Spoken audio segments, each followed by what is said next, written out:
Assalamualaikum warahmatullahi wabarakatuh. Waalaikumsalam warahmatullahi wabarakatuh. Pergi ke sekolah terinjak duri, duri dilihat ternyata baku. Salam kenal hadapan juri, saya bertutur seniang garu. Cerita ini ditulis oleh Ayu Cahyani Fawitri. Perkenalkan, nama saya Asila Kuina. Alkisah di daerah Gunung Beluru, Kecamatan Mempalong, tepatnya di Pulau Belitung, tinggallah 7 bersaudara. Keenam dari mereka telah memiliki keluarga dan tinggal bersama suaminya masing-masing. Sementara si bungsu masih tinggal di rumah orang tuanya. Selu yang dipanggil oleh adik-adiknya secara berturut-turut adalah Kak Ma, Kak Ma, Kak Par, Kak G, Kak Uah, dan Kak Tu. Si bungsu tetap dipanggil si bungsu. Macam pencari mereka adalah berburu, menangkap ikan, dan menanam padi di ladang. Suatu hari mereka pergi ke sungai. Bungsu, ayo pulang, kami telah banyak mendapatkan ikan. Baiklah, turun saja Kak Nal. Betapa malangnya hidupku. Dari tadi tidak satu ekor ikan pun yang menangkap umpan ini. Ada kayu. Apakah kayu hitam ini akan membawa keajaiban hidupku? Sudahlah, ku bawa pulang saja. Ya Tuhan, aku lelah. Kapan keberuntungan berpihak kepadaku? Katakan saja tempat ikan yang bersihkan tadi di tangga. Aku ingin tidur. Si bungsu pun tertidur pulas. Ia dibuai mimpi yang indah. Di dalam mimpinya ia merasa ada yang mengusap-usapnya. Begitu terbangun dari tidurnya, betapa terkejutnya ia melihat seorang pemuda yang sangat tampan.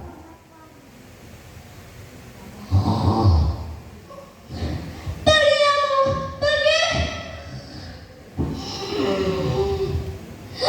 Tolong, kamu siapa? Silahkan keluar nama saya. Hentikan, tenang bungsu. Aku bukan orang jahat. Aku akan pergi jika kamu tidak bertindak lagi. Jadi, kamu maunya apa? Bagaimana bisa kau masuk rumahku? Namaku Pucang Bekan.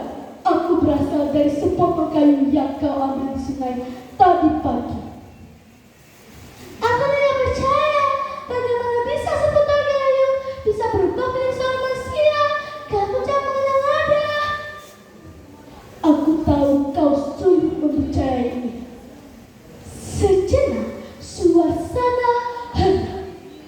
Si bungsu berhayal bahwa pemuda tampan yang selama ini menjadi idaman hatinya telah berada di depan mata. Lalu bungsu pun menceritakan keadaan pribadinya kepada Mekat. Mendengar cerita dari bungsu, Mekat pun ingin meringankan beban si bungsu dengan menjadi suaminya. Keinginan Mekat membuat si bungsu teringat akan keenam kakaknya, dan yang paling ditakuti adalah Kak Ma sebagai pengganti orang tua. Maafkan aku bungsu, tidak bisa menjelaskan asal usulku kepada keenam kakakmu. Mengapa demikian, Mekat? Aku juga tidak bisa menjelaskan mengapa bungsu. Sejujurnya aku khawatir jika Kak Nal melihat kau berada di rumah ini, sifat serakah Kak Nal akan merebut kau dariku. Kehadiran Mekat pun membuat si bungsu menjadi seorang yang ceria, dan isi dalam rumah bersih, halamannya asri.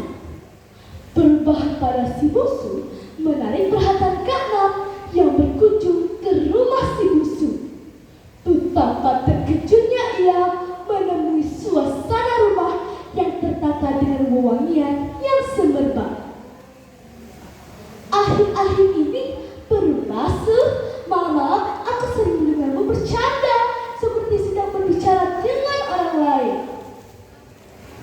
ini tanya saja, aku bungsu yang kakak kenal. Jika kakak mendengarku bicara, itu tandanya aku membawa hewan. Sejujurnya, karena belum puas dengan jawaban si bungsu.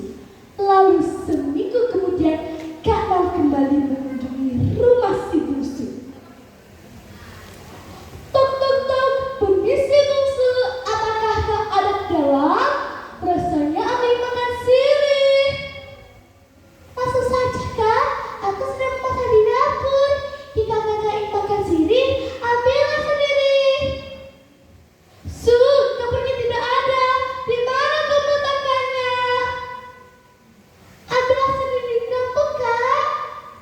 Mendengar jawaban si bungsu, bergegaslah Kak Nan pergi ke kamar si bungsu. Wah, lapisan kelabu di tempat tidur bungsu banyak sekali. Nah, ini lapisan terakhir. Apa? Apakah ini benar-benar terjadi? Ada seorang lelaki tepat yang tidur di tempat ini. Ternyata pemuda inilah teman bercanda si bungsu. Muncullah sifat serakah Kak Nan. Ia sangat ingin memiliki Mega. Setelah mengambil kotak sirih yang terletak di atas kepala Mega, Kak Nan pun menghampiri si bungsu. Bungsu, yang di dalam kami itu aku ambil ya untuk jadi mainanku di rumah. Kakak, untuk yang satu ini kumohon untuk kakak sangat mengerti. Barang lain boleh diambil, tapi yang satu ini jangan. Bagaimanapun ini adalah barang berhargaku. Baiklah jika begitu, sekarang coba sebutkan apa yang dilakukan wanita dewasa nantinya. Menyapu rumah, menyapu makan siang, dan membuat kopi di sore hari. Seperti apa yang aku lakukan sekarang. Wah, kamu memang hebat, tapi aku tidak bersependapat dengan cara itu. Itu sama saja menjatuhkan martabat keluarga kita. Setelah kupikirkan, pendapatmu benar, Kak? Nah, itu baru adik kakak. Keesokan harinya, semua kakak bungsu telah mengetahui latar belakang perubahan pada si bungsu. Namun, semua tidak setuju dengan saran Kak Nan, karena takut mereka hanya mengurut dada.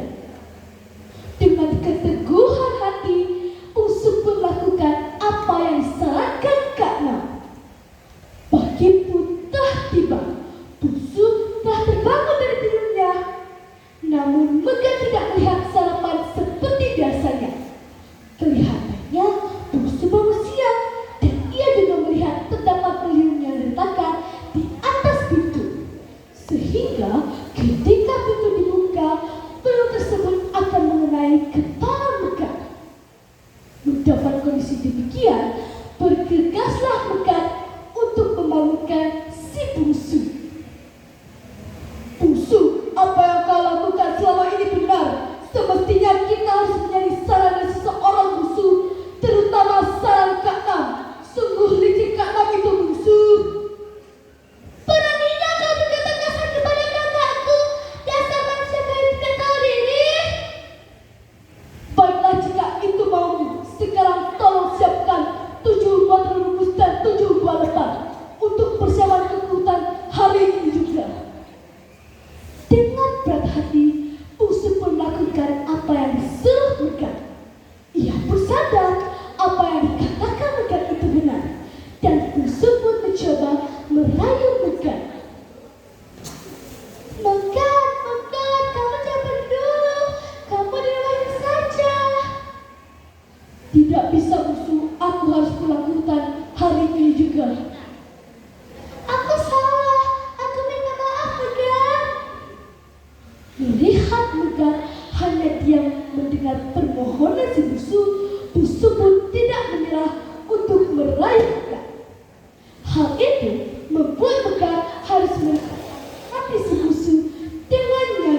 pohon gaharu aroma semerbak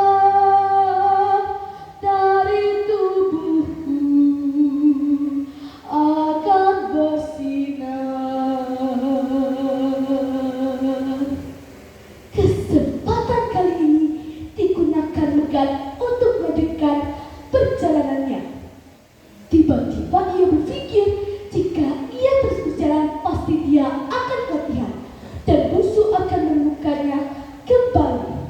Hal itu memutuskan Megan harus bersembunyi di lekukan pohon yang telah lapuk.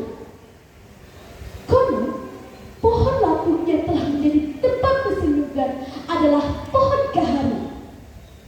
Musuh yang tertidur dengan nyanyian Megan seketika terbangun dan ia tidak lagi melihat Megan ada di dekatnya. Ia pun mencari, terus mencari sambil menangis. Megan, Megan, ayo pulang. Aku akan terus mencarimu sampai lalu.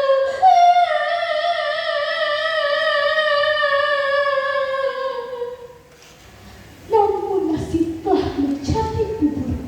Bersembunyi di lekukan pohon sekaligus mengakhiri Megan di perjalanan dunia manusia yang membuat Megan harus kembali ke bentuk asalnya, yaitu menjadi sepotong kain. Konon, mengapa pohon gaharu berbau wangi itu disebabkan karena tubuh bujang Megan yang selalu memancarkan wanginya. Para pencari kayu di tahun 1983 hingga 84 diharuskan membawa bekal 7 buah rebus dan 7 buah lempat. Dan sebagai pemotong diharuskan menggunakan beliau. Menurut cerita orang Belitung, syair, pantun, dan nyanyian yang pernah disenandungkan bujang Megan itu adalah mantragora.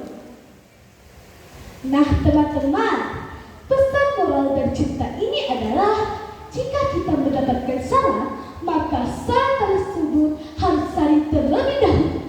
Jangan sampai kita menjadi bahasan orang lain. Demikian cerita dari saya. Wassalamualaikum warahmatullahi wabarakatuh. Warahmatullahi wabarakatuh.